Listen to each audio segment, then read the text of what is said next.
Welcome back to TechnoSurge in YouTube channel. So AMD has released its anti-lag 2 technology, which is different than anti-lag plus because anti-lag plus was on a driver level, so it was not needed to be implemented by the developers, but it had an issue where it was triggering the anti-cheat system by Valve and players were getting banned. But now AMD has fixed it. AMD said in the last press release that they will be removing anti-lag plus and it will be returning soon, and now it's been back and it's been renamed as anti-lag 2. And anti-lag 2 is a bit different because it's not on the driver level, but it needs to be implemented by the developers in their games, and as of now only one game supports it, which is Counter Strike 2.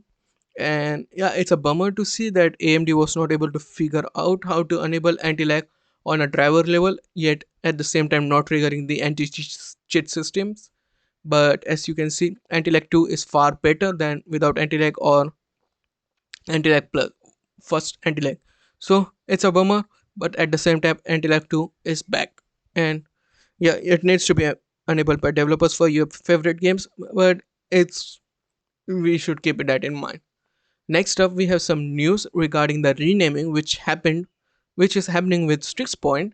We already know like Ryzen AMD is planning to rename it to Ryzen AI 9 HX100 series and not Ryzen 9000. But now we got some new leak which suggests that they are indeed going to be called something different, because the Lenovo spokesperson who confirmed it also said that they are planning to go with Ryzen AI 9 HX370 or 365 series, which is the reason behind it might be because Intel is planning to call this Core Ultra lineup to be Core Ultra 200.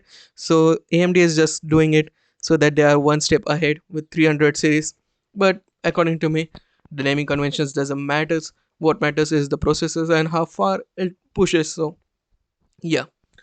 And next up, we have some news regarding RDNA 4, and this just confirms it that RDNA 4 is indeed going to be launched pretty soon, because it was shown off in the ROCM patch, and in that patch we can see that there was a enable for Navi 48 and Navi 44. As you can see, the IDs was spotted, which was GFX 1200 and GFX 1201.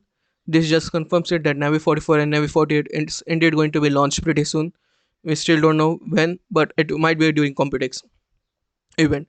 And also Navi 44 and Navi 48 is not going to be high end because AMD is not competing in the high end segment with RDNA 4.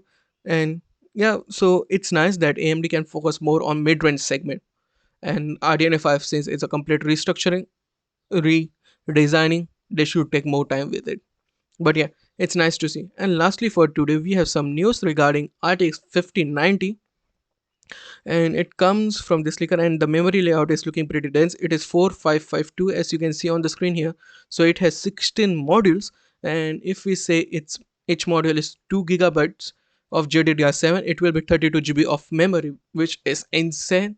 And also according to Kepler, it will have triple slot design, not triple slot but 3 PCBs basically, which is interesting. As you can see, FE uses the 3 PCB to leave space for double-sided blowing.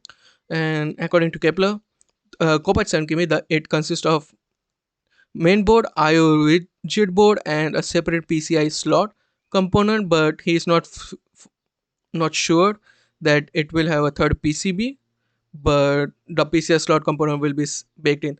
And the wild thing is like the RTX Titan, which was rumored previously, was supposed to be having the same design, and that bad boy was about a 4 slot card.